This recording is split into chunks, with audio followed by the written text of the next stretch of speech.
Okay, so it looks like I am now live. So welcome everyone to my session. My name is Sarah Bell.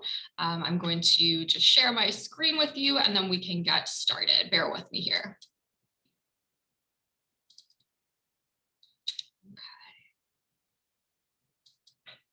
Wonderful. So again, I'd like to take this opportunity to welcome everyone. Thank you for joining today's conference and for taking the time to join me now. My name is Sarah Bell, and today I will be leading you through a look at harm reduction, both in theory and in practice. So I'd actually like to start with a land acknowledgement. So I am speaking to you right now from the city of Hamilton, Ontario, situated upon the traditional territories of the Erie, Neutral, Huron-Wendat, Mississaugas, and Haudenosaunee. The land is covered by the Dish with One Spoon Wampum Belt Covenant, an agreement between the Haudenosaunee and Anishinaabe to share and care for the resources around the Great Lakes. We further acknowledge that this land is covered by the Between the Lakes Purchase between the Crown and the Mississaugas of the Credit First Nation. Today, the city of Hamilton is home to many Indigenous people from across Turtle Island. We recognize we must continue to do more to learn more about the rich history of the land, so as to better understand our roles as residents, neighbors, partners, and caretakers. So in our short time together this afternoon, we will be taking a look at the basic principles of harm reduction, the differences between harm reduction and abstinence, community benefits of harm reduction, some barriers to this approach, as well as what harm reduction really looks like in practice. So it's my hope that you will leave this workshop feeling confident in your knowledge and understanding of what harm reduction is, what it looks like, and how you can implement it within your own work. So before I get too far ahead of myself, I will introduce myself. So again, my name is Sarah Bell. My pronouns are she, her. I am a facilitator and educator of mental health, employment success, and harm reduction. I'm an alumna of Western University, where I received my BA in the sociology of health and aging. I then went on to complete a postgraduate certificate in addictions and mental health at Humber College. I've worked with people from all walks of life throughout my time with organizations such as the Canadian Mental Health Association, YMCA, Reach Out Center for Kids, Learning Disabilities Association of Halton Hamilton, and of course, Weed Out the Risk.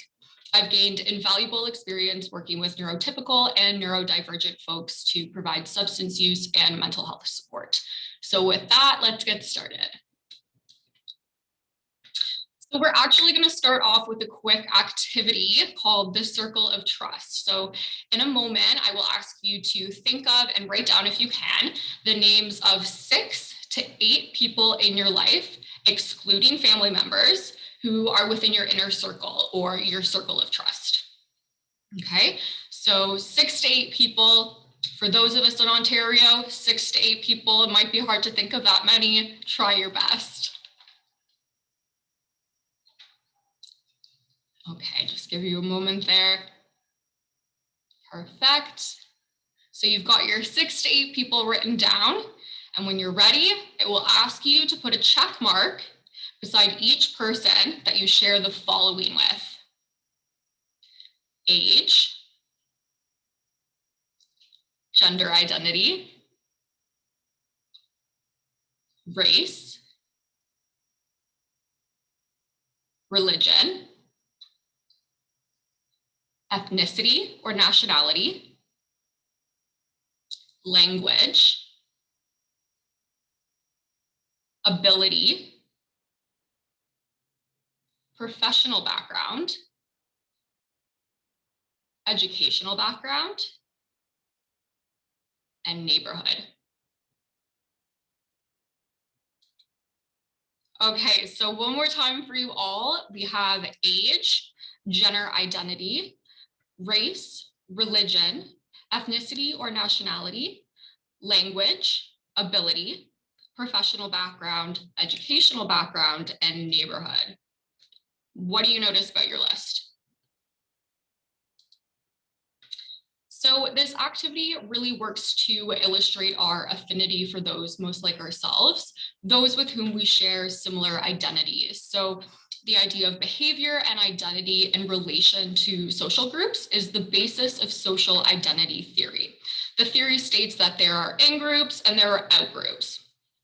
In-groups are the people who are most like us, who share the same references as to what's normal. And this, of course, in turn reinforces our sense of identity. Out-groups, on the other hand, are those who are not like us. We may not be taught how to socialize with members of out-groups, and we may even feel uncomfortable in their presence.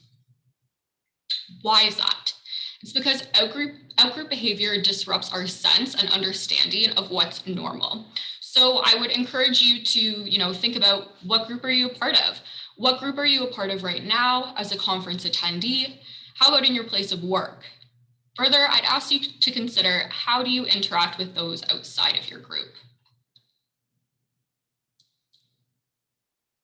Implicit bias. So implicit bias refers to attitudes and beliefs that people may be unwilling or unable to report. So I will invite you to consider the attitudes and beliefs that you hold towards people who use drugs as we continue throughout our time together. Oftentimes, our biases are actually expressed through our choices of language. And as we delve into the workshop today, we'll learn that harm reduction is really just about having respect for people who use drugs. And that includes the language that we use when speaking to individual experiences. So with regards to today's conference theme, cannabis, the terms stoner, burnout, pothead, all terms with negative connotations, and the choice to use these words may express bias against those who do consume cannabis. You may hear me refer to the legacy market, and that's to speak of the cannabis entrepreneurs who were working prior to legalization. So beyond that, beyond cannabis, referring to people who abstain from substances as being clean inherently makes people who use drugs dirty and thereby less than, and even undeserving of care. Using the phrase in recovery rather than sober acknowledges and highlights success, even when that is not abstinence. Again, we're using inclusive language that's inviting people in and respecting self-determination. That being said, when referring to people who use drugs, I will use the term people who use drugs. And on a similar note, people who inject drugs will be referred to as people who inject drugs. That being said, the person who does use drugs is the expert on their life, and they'll be the one who knows best what language that they feel comfortable with. So as much as possible, we also encourage you to follow that person's lead. So when we discuss substance dependency, it really is important to first consider the cyclical nature of substance use. So people who use drugs, they're often doing so as a coping mechanism to self-soothe. The problem is that substance use is highly stigmatized. There's a lot of judgment and misunderstanding, and I think some fear as well. This means that people who use drugs may experience guilt or shame surrounding their use, and they may hide it from people in their lives and use in secrecy. These negative feelings and isolation also combine with the physical symptoms of withdrawal. So what happens? The person seeks relief. They turn to the coping mechanism they can rely on to lessen the weight that they're feeling. This leads to a cycle that can be very difficult to disrupt, and it's why recovery is not always linear. A harm reduction approach advocates for services and compassionate care to be available to people who use drugs without requiring them to stop using. Instead, we meet the individual where they're at and work to reduce possible drug-related harms in the now.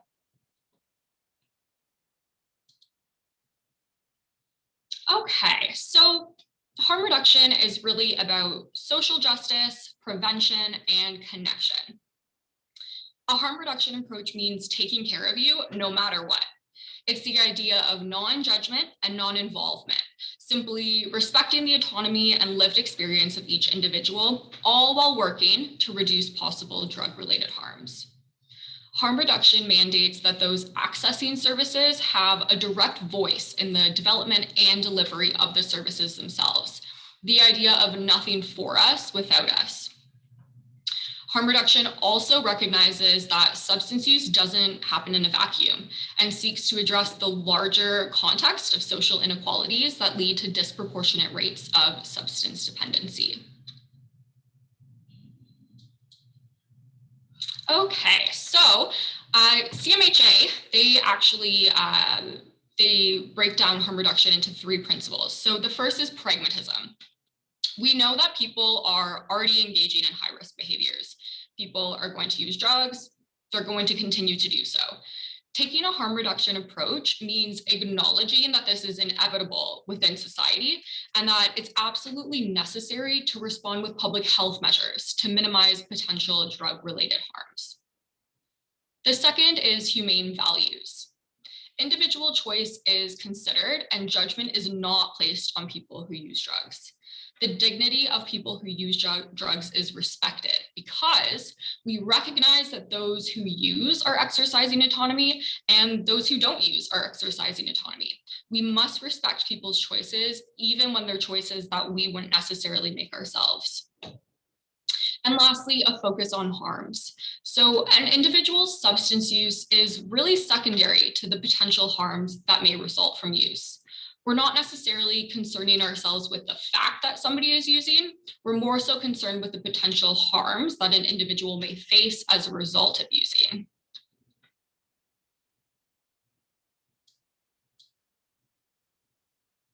It also means looking beyond the substance use itself. So beyond the binary in which an individual is either moral or deviant because of their use, clean or dirty, sober or otherwise.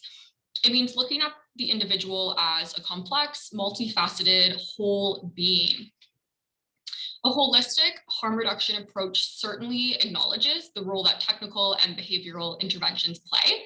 And yes, these interventions do save lives. However, they alone do little to address the systemic inequalities that influence substance use and overall health.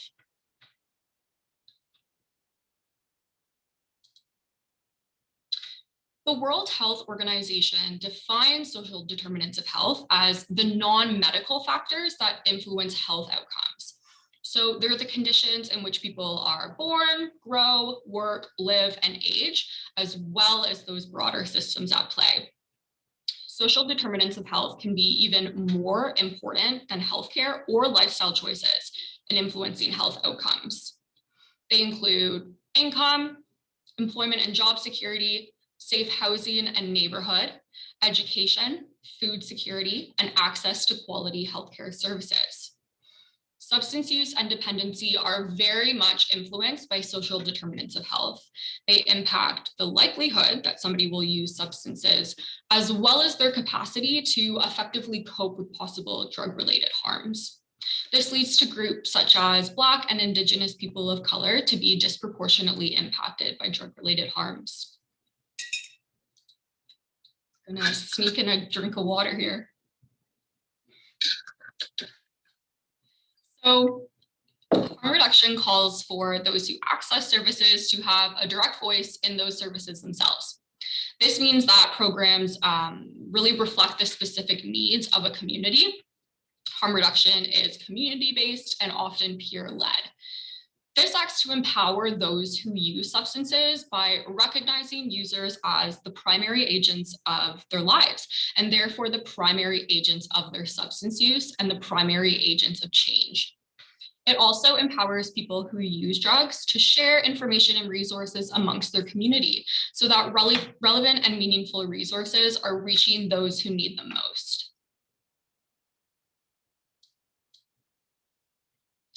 Effective harm reduction programs also incorporate regular, detailed service evaluations that measure results and progress beyond quantitative results to really redefine what success looks like.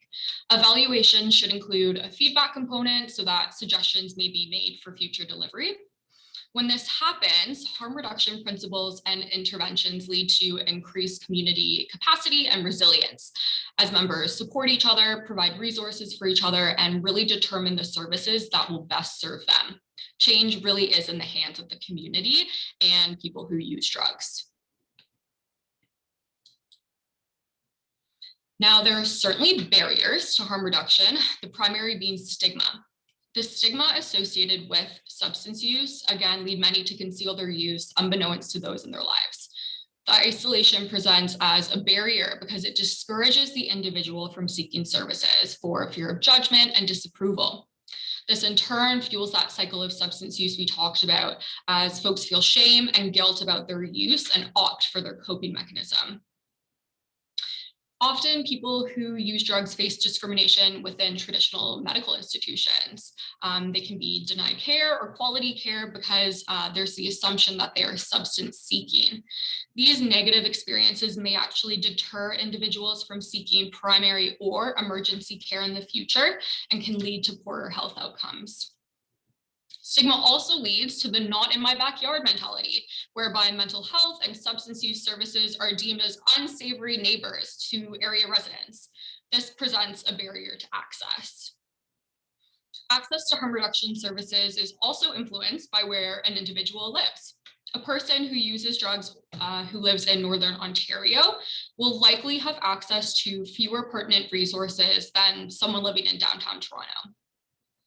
In addition to barriers to access and drug-related stigma, another significant barrier to the implementation of quality harm reduction programs is a lack of funding and support at all levels of government.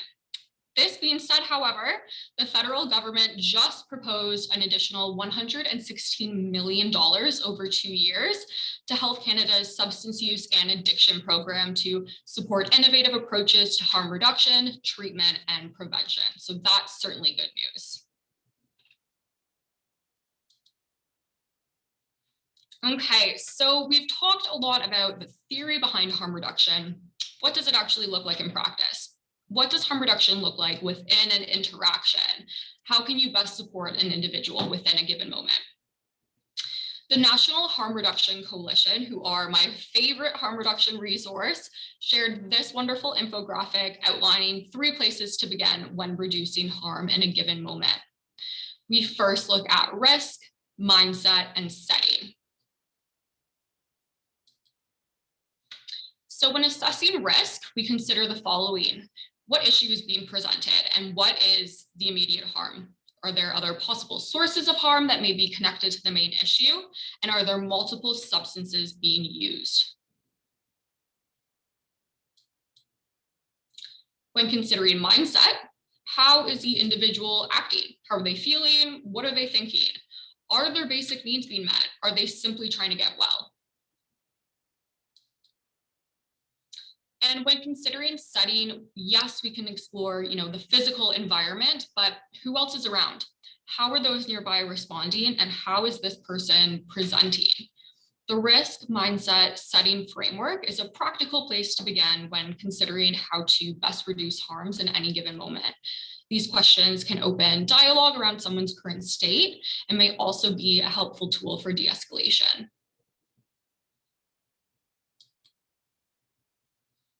So substance use exists along a spectrum, ranging from abstinence and beneficial use to chronic dependency. It's important to acknowledge that it's very common for one person to experience various stages along the spectrum throughout their lives, as substance use, dependency, and recovery are rarely linear. As such, harm reduction includes a spectrum of interventions, such as safer consumption methods, managed use, abstinence, and ultimately meeting people who use drugs where they're at and letting them tell you what they need.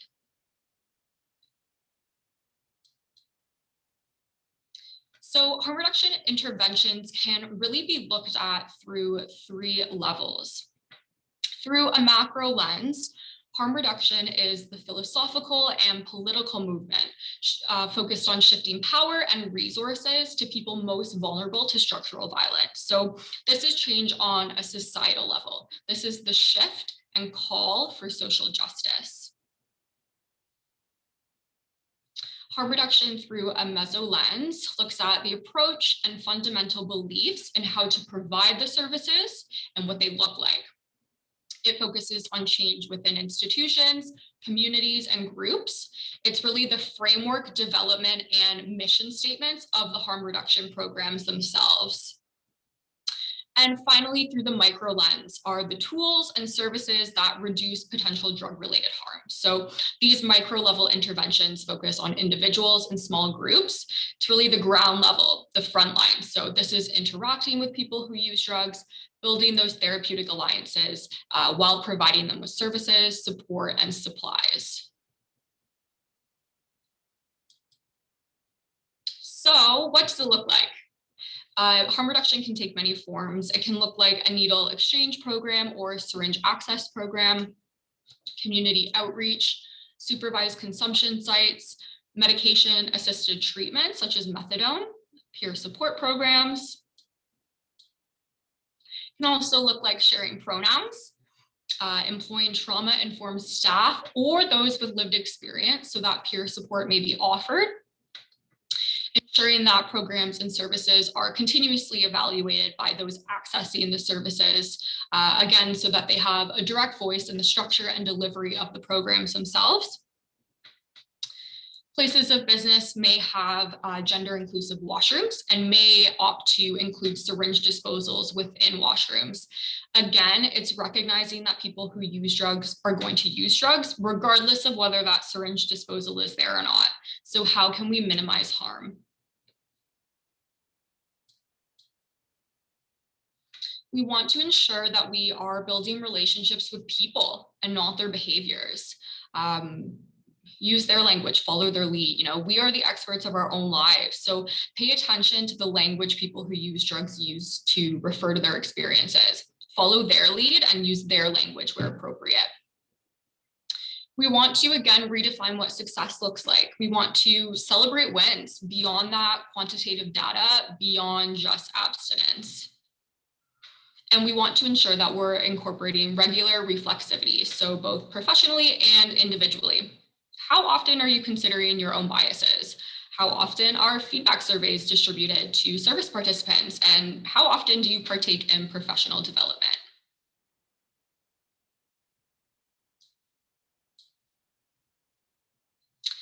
Again, harm reduction is about prevention, social justice, and connection. Yes, this approach saves lives, but it does so in the wider context that everyone is deserving of care and everyone deserves to feel safe. Johan Hari says the opposite of addiction is not sobriety, it is human connection. And that really effectively encompasses a harm reduction approach. It's about forming genuine relationships with people, being present with them. Tell people you're happy to see them when they arrive for appointments or to receive services. This builds trust and will allow you to fully show up for the people you work with. I believe we have a duty to take care of each other and to keep one another safe. After all, we're all just walking each other home. So with that, I will go ahead and open it up to any questions.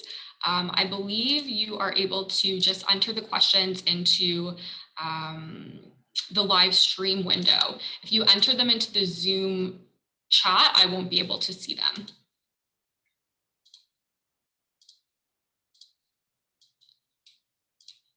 Okay. No problem. And here are my references.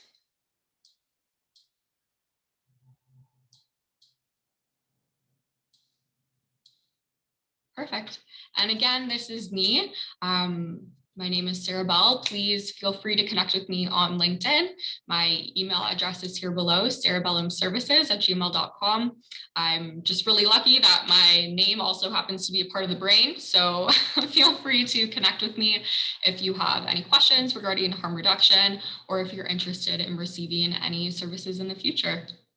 All right, I would encourage you to head back to the main session, maybe grab a snack, take a bathroom break beforehand. But again, thank you so much for joining me. It's been an absolute pleasure and I really appreciate it.